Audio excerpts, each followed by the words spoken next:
Good afternoon. Ladies and gentlemen, could you please stand for presentation of the colors by the West High School Color Guard and remain standing for the Pledge of Allegiance. Color Guards, post.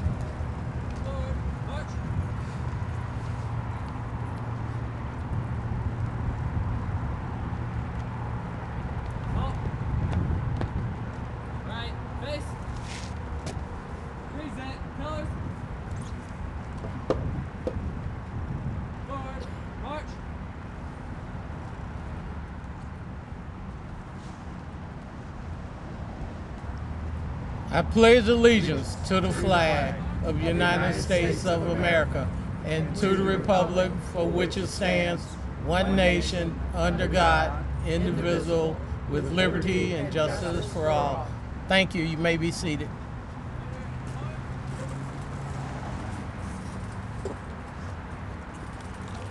Good afternoon. Good afternoon. Welcome, Mayor, as well as family and friends of the honorees. Today is a wonderful day for the city of Columbus. It is a day where we take the time to honor individuals who have made exemplary accomplishments. They have helped reform and transcend our city. Today, we welcome 4 individuals to the Columbus Hall of Fame who brought innovation, perspective, culture, and good food to our city. Today we honor Carl Brown Sr., Don Isley, Lynn Greer, and George Schmidt.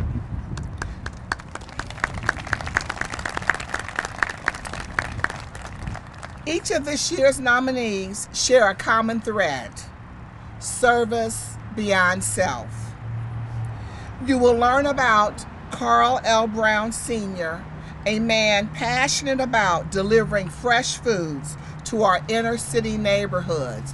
And this is something I'm very, very passionate about.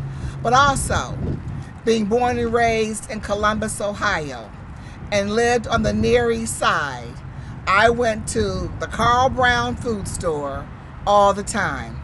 And I know his son Chad very well. And just thankful that I've had the opportunity to know Mr. Brown and to go and get fresh food there. And our community is certainly absent of that in our neighborhood, this neighborhood right now.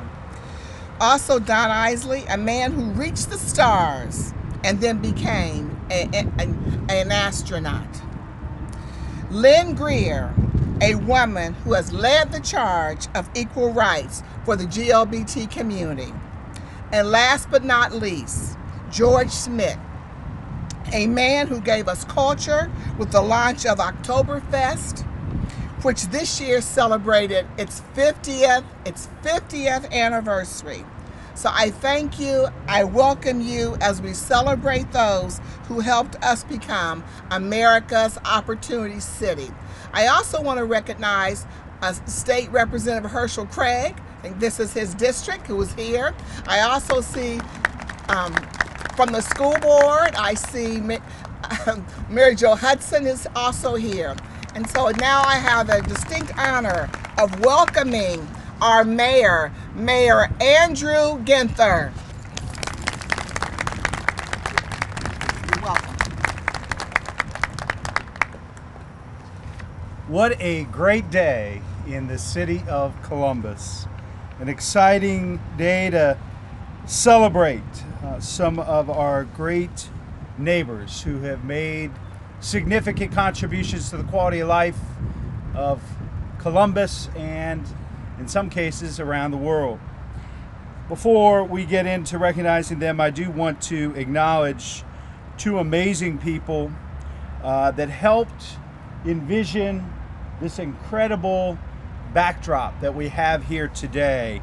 I know that Kojo and Miss Betty are here. Please stand and be recognized.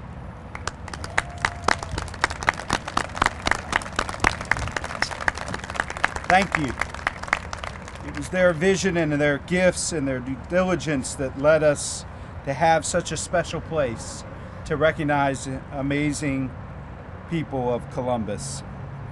Columbus Hall of Fame honors outstanding individuals who through exemplary accomplishments have gained recognition for themselves and have brought credit to this city.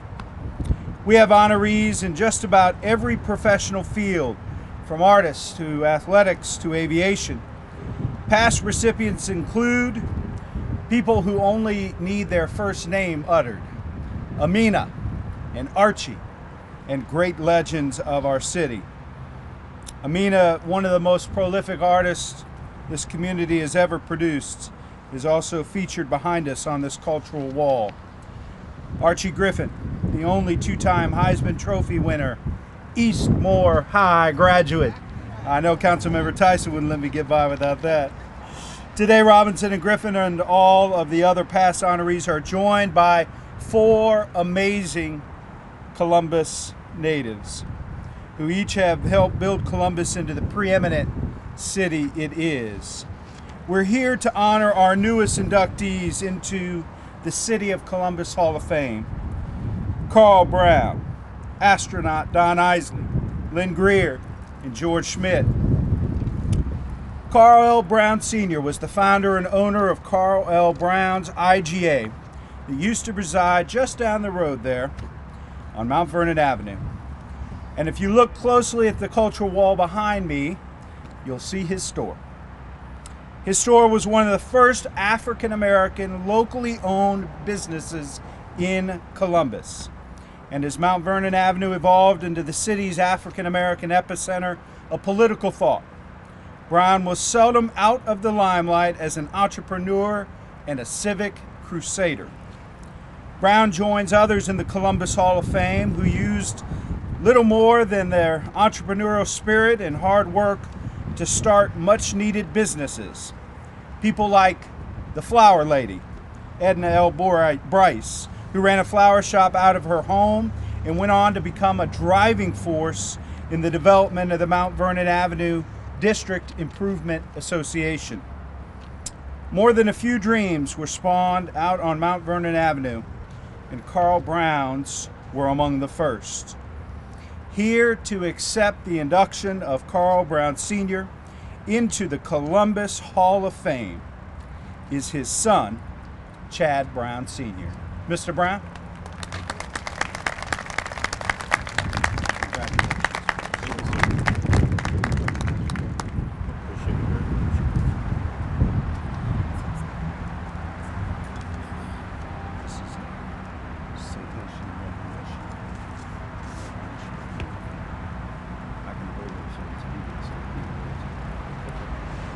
Appreciate it. Thank you. Thank you, Mayor Ginther, all the dignitaries here, all the family here. I don't usually do these things of speaking in front of an audience such as this. It's usually kids and grandkids. Mayor Ginther gave most of the highlights of which I was going to give. Thank you, Mayor Ginther. At any rate, the thing about my father I hope everyone can kind of visualize and remember are the jobs that he gave to people. It was during a time in the African American community where it was hard to get a job.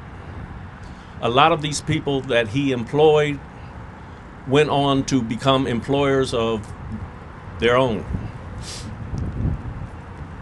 A lot of them, the teachings that he gave them, a lot of them carried on his teachings. And it's hard to measure how far this went. I'm second generation. I taught them to the third generation. Now the fourth generation is here, and I don't know how far his teachings went. But some of the things that you don't know about him is when he first started and he had a stand in the East Market, he had a young daughter, and he and my mother had some kind of thing and put her under the counter as they worked. Another thing was he had a stand at the Ohio State Fair where he also employed people. I don't know how many people he employed, but he liked to teach them, and he taught and he taught and he taught. He liked to be among people. He didn't like to be upstairs doing the bookwork and counting the money and making the bank deposits. He knew all of his customers' names.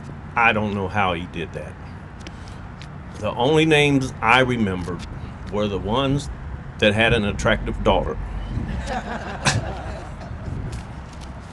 He, an attestment to all the jobs that he gave was when we had his homegoing service, and the pastor asked anyone that had worked for Carl Brown, please stand up. And it seemed like the whole church stood up. I am going to close now because I am nervous. I want to get away from here.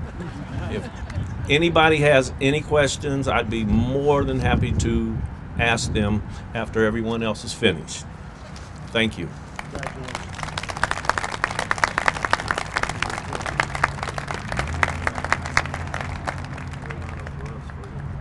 Columbus has a strong tradition in aviation, and more than a few pioneers, including World War I flying ace Eddie Rickenbacker, are in our Hall of Fame.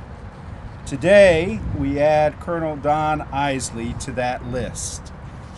Colonel Isley graduated from West High School in 1948.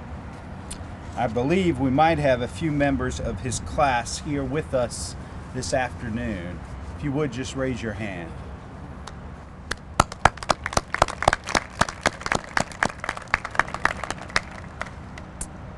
Colonel Isley was a graduate of the U.S. Naval Academy and the U.S. Air Force College of Technology that is now named the Air Force Academy.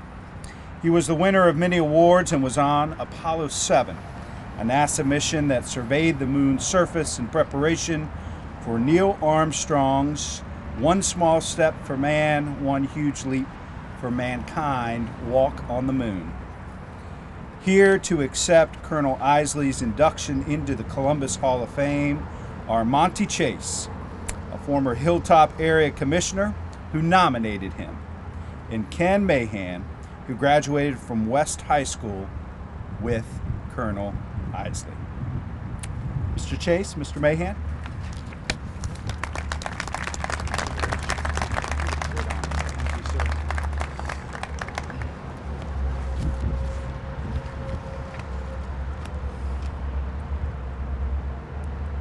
Honorable Mayor of Columbus, Andrew Ginther, honored guests and inductees, city officials and fellow citizens.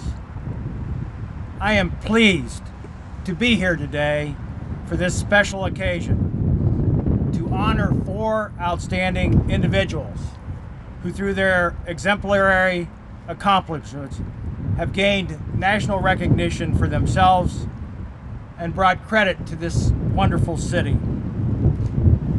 It's hard to believe that more than a half century ago, Colonel Don Isley came home to address the Columbus West High student body, the place where his curiosity for learning and flying began and would eventually take him into the depths of outer space.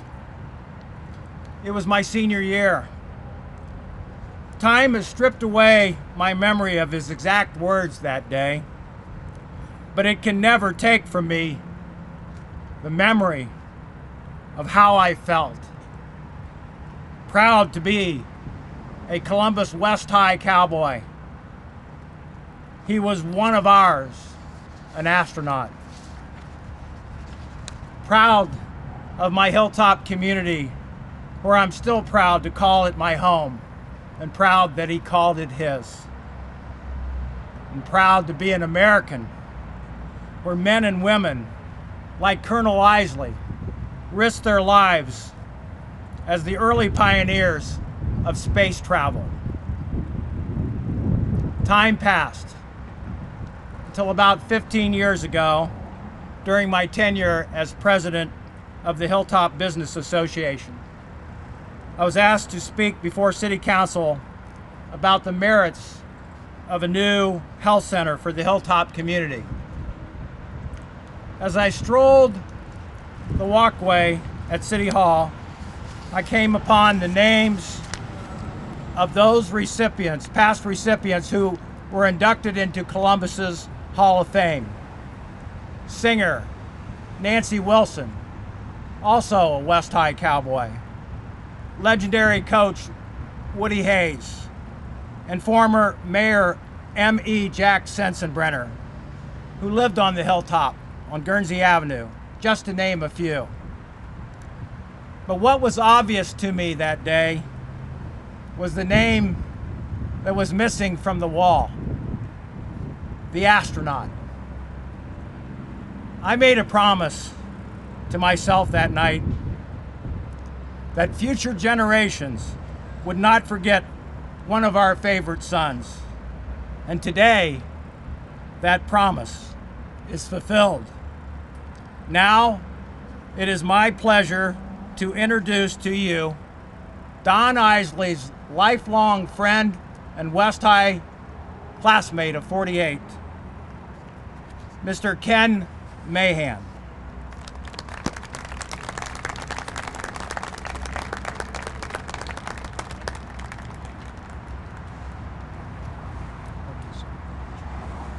Mayor Ginther, honorees, it's been a long, long time, and I'm tickled to death to have today to honor Don Isley. Don was born the 23rd of June, 1930. Can you hear me? Okay. In Columbus, Ohio, on the hilltop. And I say the hilltop because there's a lot of you here today, and we're proud of it, believe me.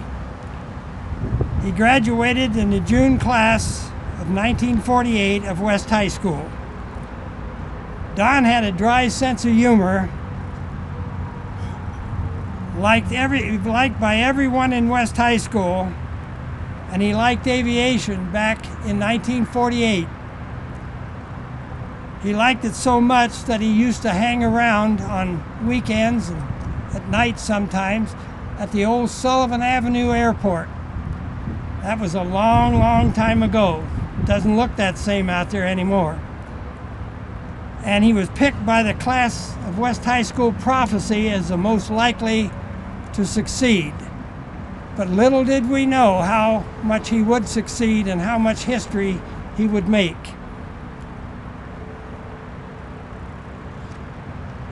He used to hang out there, I remember him saying, and once in a while, and do odd jobs and things like that, and every once in a while I'd get a ride from the old airport out there.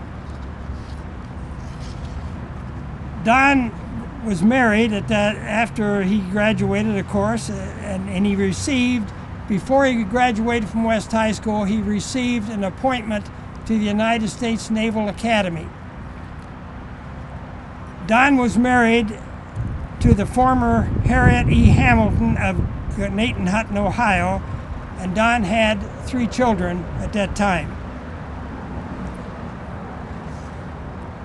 When Don graduated from the Naval Academy in 1952, he got a degree at that time from the Naval Academy in business administration, far from what he became later on. When he graduated from the Naval Academy, he went to U.S. Aerospace Research Pilot School and became a project engineer and experimental test pilot and a special weapons center pilot at that time in Kirkland Air Force Base. Don had more before Apollo 7. Don had 4,000 flying hours. 3,500 of those hours were in jet aircraft planes. Pat and I, my wife, had the opportunity to go to dinner the night before of the Apollo 8 blast off. And I'll never forget, I had the opportunity to have dinner with Don the night before. And Don wasn't a big guy. He was about 5'7" or 8" and weighed about 140 pounds. And I saw Don the afternoon before, and Don asked me, he said, you know, all of our astronauts have our own cooks. He said, what do you want for dinner? And I said, well, I don't know. What are you having? And I'm going to read you his menu. I don't think you care now, but I couldn't believe this because I asked Don, I said, well, I don't know, what are you having? He said, I'm going to have a steak, baked potato with the skins off, and a lamb chop, a salad, banana cake, and an after-dinner cigar. Do you want one? And I said, no, I don't smoke. He said, well, it's a good cigar. It's a Cuban cigar. You'll like it. And I said, well, I don't think so. It don't look very good. So he had a cigar, and they watched a movie from NASA. And at 9:00 p.m. the night before blast-off time, they told everybody, all the guests, they said, get out. It's time for these guys to get some sleep. So we left, and I asked Don, right before I left, I said, Don, are you nervous? He said, no, I'm not a bit nervous. He said, we trained for 5 years for this thing. And he said, I can't hardly wait, neither can the rest of the guys. We can't wait to get going. He said, I doubt if I sleep much tonight. I got wetty hands. But he said, we can't wait to get going. So I left. And at 11:02 the next day, October the 8th, Apollo blasted off. They traveled, Apollo 7 traveled 4.5 million miles. Total miles traveled was 4.5 million at an orbital speed, get this, an orbital speed of 17,500 miles per hour. And that was a total of 260 hours, 8 minutes, and 45 seconds. 10 days, 280 hours, and 160 revolutions around the Earth. And it splashed down just south of Bermuda and was picked up by the carrier USS Essex. And it was the crew of the Apollo 8 was U.S. Navy Captain Walter Schirra, who was the module captain. Don Isley was a module pilot, and the lunar module pilot was civilian Walter Cunningham. And I'll tell you, one of the greatest things my wife and I, and we'll never forget it, was to see that module blasting off to the moon. And knowing when it went off, that as we saw that ball of fire go toward the moon, and knowing that somebody from the west side of Columbus, the hilltop, was manned by one of our classmates from West High School. It was the most amazing thing Pat and I ever saw in our lives. When we got back to Columbus, Governor James Rhodes and Maynard Sensenbrenner got contact with NASA and cleared Don Isley to come back to Columbus, Ohio for November 22nd, 1968, for a homecoming celebration for Don. And the best thing of all was Maynard Sensenbrenner and James Rhodes asked Don Isley's classmates if they would coordinate Don Isley Day in Columbus, Ohio. And we did. And we had a great time. And one of Don Isley's guys that was on that committee, Dick DeRoberts, was on that committee at that time. And we had a great time doing this.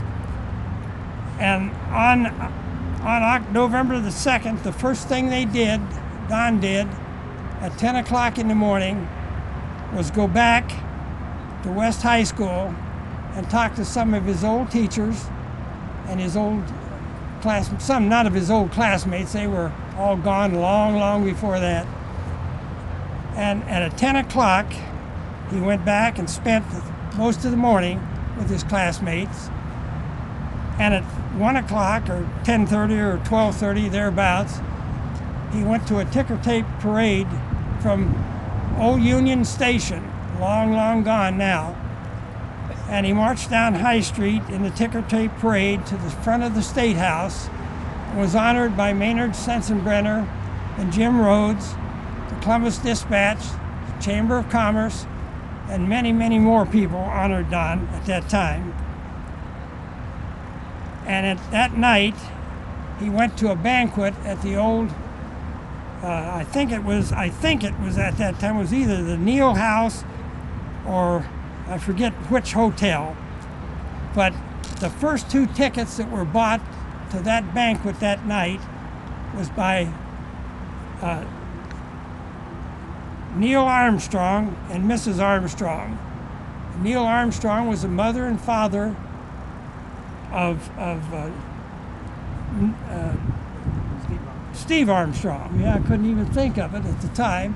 And Steve Armstrong was the first astronaut to land on the moon. And then the next day, he was a guest of Ohio State University, and he went to the Michigan-Ohio State football game, and I'll never forget that. That was a Big Ten championship game, and I gotta say it right out, we beat the hell out of him. And I just happened to have that ticket here with me, and you know how long ago it was. Here's the ticket, and that ticket was $7. You can't even buy a hot dog for $7 now, can you? I don't think so. So anyway, Don stayed with the Air Force until he retired back in, I think Don retired stayed with the Air Force as a flight technical advisor at Langley Air Force Base, and he retired as a full colonel in 1972. When he retired, he was then named as a director of the Peace Corps in Thailand, and after his completion of his service with the Peace Corps, Don again returned to Virginia as a security businessman with Prudential Bach in Fort Lauderdale, Florida. In December of 1987, he and fellow astronaut Alan Shepard went to Japan to promote a space camp in Nippon for Nippon Steel. While there, Don suffered a heart attack and died January 2nd, 1987. Don was 57 years old at the time. Don never forgot where he came from. He loved Columbus, Ohio, and he loved the West Side. And every time anyone talked to Don or any of his old friends, we always looked at him and he looked at us and he always said, "Once a hilltopper, always a hilltopper." And we still, if Don was alive today, I'm sure if he talked to anybody, which he doesn't, but if he did, he would always say, "I'm a hilltopper through and through." Thank you.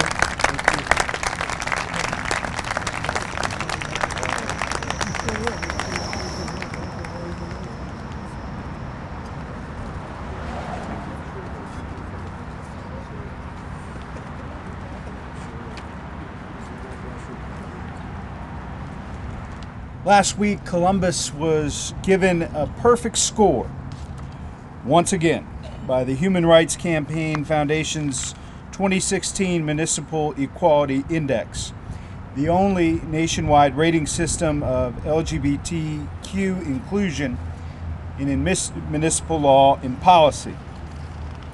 So much of the groundwork for making Columbus an open, inclusive, and welcoming city belongs to our next honoree, Lynn Greer, who is here with us this afternoon.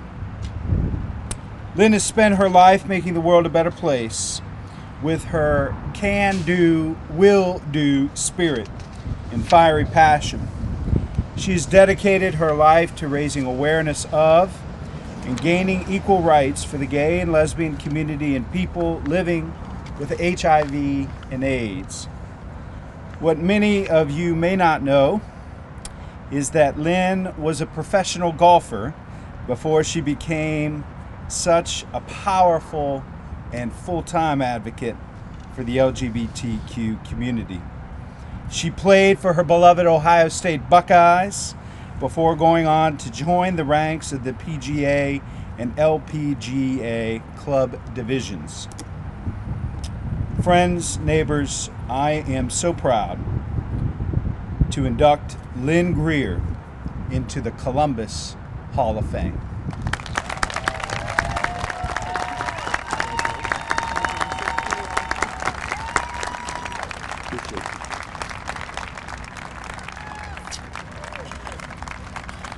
I must admit, this is a bit overwhelming, and I'm usually not rendered speechless, so today I brought some remarks. Thank Mr. Mayor, thank our other elected officials, council members, other inductees, especially to my dear friend and executive director of Stonewall Columbus, Carla Rothen, who nominated me for this outstanding award. I am truly humbled. I'm proud to say that I am fourth generation Columbusite. It all started when my great-grandfather moved here and started a family. My grandfather's name was Henry Worley, and some of you may recognize that name as he was mayor of Columbus in the 1930s. And I think that's where our family started its love of politics and commitment to community. I believe that the strength of Columbus lies in the fact that we have generations of families who remain here and stay committed to our community. There's a rich heritage that comes with the years of knowledge and traditions. Traditions like if I go, OH, exactly. The youngest generation of my family who are here today actually represent, there are 4 generations of my family here today. I say to them, to Charlie, I know you're out there, Katie, Ava, Wyatt, and the newest member of our family, little man Tate. It is my wish that you inherit the love of our city and understand that giving back to the community is at the core of who you are and what we stand for. This is a lesson that I learned from my parents. They led by example. I am blessed by my father's success and his creation of the Greer Foundation at the Columbus Foundation. It is through that vehicle that generations in the future will feel the support and investment that our family is able to give, and I'm truly thankful to my dad for that. It's important. In my lifetime, I was never set with barriers in front of me. I always perceived them as challenges, a hurdle I can get over. I'm sure that's kind of why I became an athlete in my first incarnation of life. When I left being a golf professional to work for gay and lesbian equality, for me it was not a choice. It was a calling. As with many families who experience and have a life-changing tragedy, as our family did in 1986 when my brother died of AIDS, when you commit to something, it's the only way we can survive. As I look out on this crowd today, I see many of my allies, other soldiers in this fight for social justice, for all the nights that we stuffed letters, that we had candidate education nights, that we did lit drops and voter registration, To all of them, I'm fortunate to call them my best friends. But back then, some people called us the Smoke and Mirror Clan. To Steve Schellebarger, to Mary Jo Hudson, Elliot Fishman, Chris Kozad, Jeannie Heald, Scott Dewhurst. There's so many of you out there. I know I saw Brian Shin, Bill. These were my allies. These were my supporters. These were my friends. There were so many others. I don't want to look back on what we've accomplished for the gay community, even though it is significant, because I know we need to look ahead to the challenges we all still face. In Ohio, it is still legal to discriminate against gay people in employment and public accommodations. Equality Ohio, our organization, one of our gay organizations, is leading the way at the State House to ensure that everyone feels at home and where equality, diversity, and inclusiveness are universally valued. My current commitment to Stonewall Columbus as we move forward with a capital campaign to ready our community center for the future generations. Thanks to many of the members of the steering committee who are here with us today. In order to turn these challenges into realities, we must stay involved. We must mentor the next generation, and we must insist on justice and equality for all. This is an important election, and in my lifetime, I've never seen more at stake. So what I say to you is go vote. I don't care if it's at the top of the ticket or for your local judge. Every vote matters, and that's how we participate in a democracy.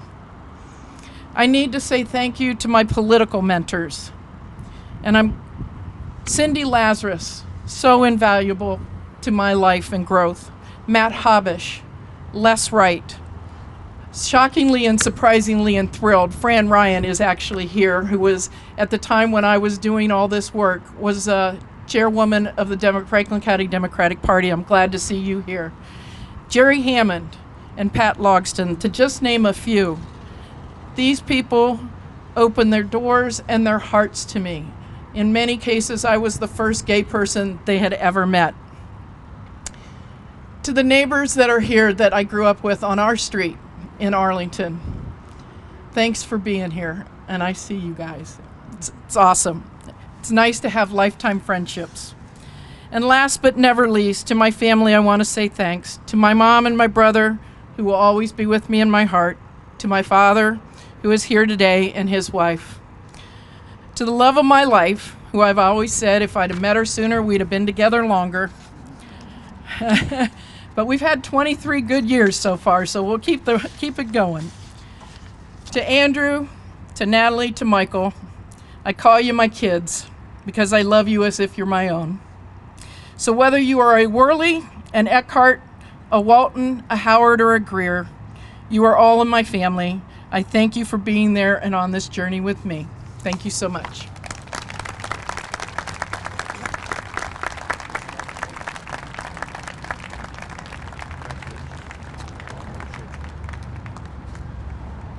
And finally, I am proud to induct another important restaurateur into the Hall of Fame, to join the ranks of others like Dave Thomas, the founder of Wendy's. George Schmidt was the founder of German Village famous Schmidt's Sausage House and Restaurant. The restaurant has grown to become a German Village landmark that serves thousands of people each month. And think about this. It sells more than 14,000 cream puffs at more than 50 festivals every summer.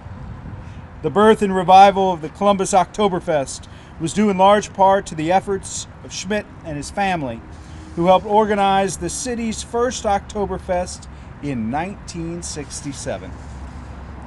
To accept this honor on behalf of George Schmidt, it is my pleasure to introduce Wayne Owens, a longtime German Village resident who worked with George Schmidt to arrange Oktoberfest. Please welcome Mr. Owens to the podium.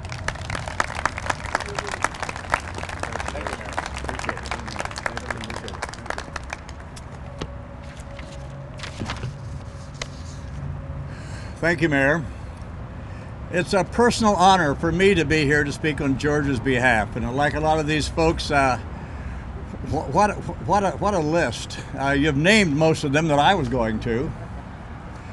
But there's Elijah Pierce, Curtis LeMay, Charles Lazarus, and actually one of George's neighbors, Upper Arlington neighbors, and somebody mentioned him by his nickname, Wayne Woodrow Hayes. Go Woody. You know, George was born in 1921. In fact, right around the corner, I'm told. There was a picture of the house, but we didn't find an address, but right around the house, right around the corner here. In 1922, George moved to Upper Arlington, where he spent most of his life in the community and raised all 6 of his children, Susie, Jeff, John, Andy, Georgianne, and Sandy, and they're all here in the front row this morning, along with his wife, Patsy. George graduated from from Our Lady of Victory High School and attended John Kerr University until World War II broke out. He entered the U.S. Navy as a pilot and trainee and received his wings in 1943. Upon leaving the service, George joined his father and his brother in the family business, the J. Fred Schmidt Packing Company, during which time he served as president of the Ohio Meat Packers Association, and he later founded, as mentioned, the Schmidt's Sausage House and Restaurant. George was involved in numerous civic and community organizations, lending his leadership skills to the Northwest Mount Kiwanis, March of Dimes, Columbus JCs, the Columbus Manna Corps, Charity Newsies, and a lifetime veteran member of the German Village Business League. George and a couple of his associates from the German Village Business League decided they'd have a German Village Oktoberfest, and he ran it for about 3 years. They didn't make any money. So the Business League says, we've had it. We're not going to do this. George says, hang on. I'll take it. And George took it for the next 15 years, took it up to the fairgrounds where we have it yet today. He said, about 15 years, the German Village Society came to him and says, George, we need a fundraiser. So George, being the civic-minded German Village person that he was, it's now the German Village Oktoberfest again. And they ran it very successfully for many, many years. And they did a great job. And it was scattered throughout the city. 8 years ago, the society decided to go to another direction. Ending of the Oktoberfest. No.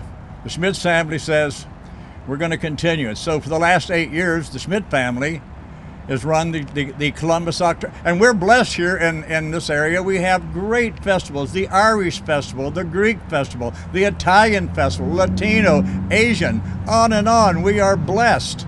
Now we have the Columbus Oktoberfest. Unlike these other festivals, which are fantastic, they're run by the city or the state or the church, and they're wonderful festivities. These Columbus Oktoberfest is run by a family. Think about that. George was a devoted lifetime member of St. Agatha Parish. He loved fishing all over the world, golf, beloved Buckeyes, and devoted to his wife and family for many, many years.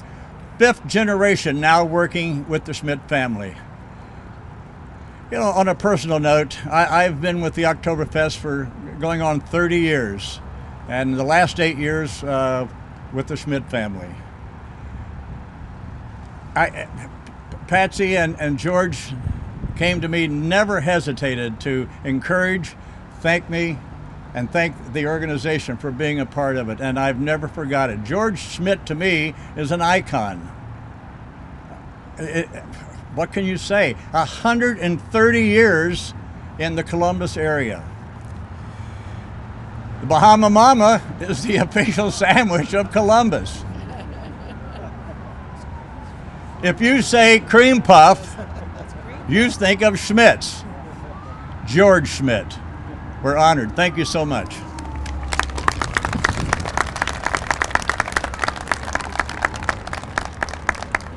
Your last name can't be Ginther and not know where Schmidt's and anything about Oktoberfest in Columbus. And I did my part towards those 14,000 cream puffs, believe me. Well, I know we couldn't have asked for a better day today to celebrate in this beautiful, warm October sunshine these amazing families and individuals who contributed so much to our city. I'm reminded here today that I really do have the best job in the best city in America. And it's because of the amazing people of this city who each and every day, in their own way, contribute to make this community such a special place. Today it was an honor on behalf of the people of Columbus to recognize and induct these 4 amazing neighbors and friends and recognize their legacies and contributions to our great city. We are who we are today because of them, and our future will be even brighter because of what they gave to all of us. So take your time today and check out this amazing cultural wall and pay tribute to some of the amazing pillars of this great community, and feel free to come up and recognize these amazing families and all their contributions as their loved ones have been inducted into the Columbus Hall of Fame. Thank you all for being here today.